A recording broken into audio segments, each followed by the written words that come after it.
দাদি বলতো, দাদু ভাই যদি কখনো ভূত দেখো তাহলে কাপড় চোপড় খুলে ফেলবে, নেংটা হলে ভূত চলে যায়।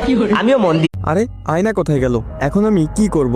আয়না ছাড়া আরিশফাকে মুক্ত করব কিভাবে? মাথা চুলকাতে চুলকাতে ভাবতে লাগলাম, তাহলে কি ডরি? আমার এক বন্ধুর কাছে কিছু টাকা পাই, কিন্তু কয়েক মাস হলো ও ফোন ধরে না। তাই ওর বাবার নম্বরে ফোন দিয়ে বললাম আমি আপনার কথা আমি ঠিক বুঝলাম না। ওকে, এখন বুঝতে পারবি। হৃদয় কিছু ছবি বের করে। আমি এখন আমার ঘরের বিছানায় শুয়ে আছি। আমার শরীরের সবগুলো অংশই এখন অচল। আমি চাইলেই নড়তে পারি না।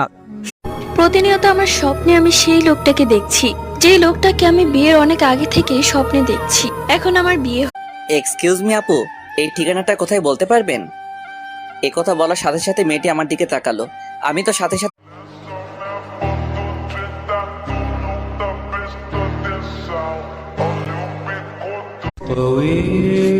শয়তানের মতো পালিয়ে যাবেন না।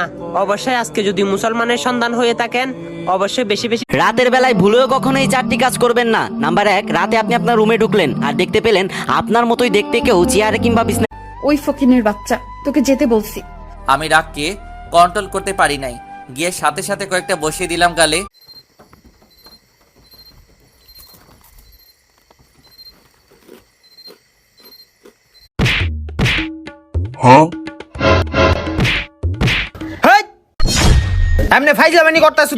আসসালামু আলাইকুম, আমার নাম বর্ষা। আমি আমার সাথে ঘটে যাওয়া একটি ঘটনা আপনাদের সাথে শেয়ার করব। আমি তখন তো বন্ধুরা, আজ ইন্ডিয়া 3D গেমের মধ্যে ফ্র্যাঙ্কলিনের বাড়ির সামনে চলে এসেছে একটা জাদুর সিঁড়ি। আর ওই সব সিঁড়ি দিয়ে ফ্র্যাঙ্কলিন এবং ফ্র্যাঙ্কলিনের বন্ধু। বেশি কথা না কইয়া গল্প শুরু করা যাক। ঠিক এখানে থাকবো না, তাই আম্মুর কাছে গিয়ে বললাম, আম্মু তোমার সাথে। আমাদের বাড়ির ছাদে উঠলে একটা বাড়ি দেখা যায়। সেই বাড়িতে একটা ভাড়াটিয়াকে গলা কেটে হত্যা করে। আর কখনো আমাকে টিকটকে দেখবেন না, আর কখনো আমি ভিডিও আপলোড করব না। বাসার গেটের সামনে দাঁড়িয়ে ফোনে কথা বলছিলাম, এমন সময় একটা মেয়ে আমাকে পিছন থেকে ডাক দিল। এই যে ভাইয়া, শুনছেন? আমার শ্বশুরের নাম্বার ছোট ভাই দিয়া সেভ করে রাখছে। ওই যে আমার একটা দুষ্ট বন্ধু বান্ধব আছে।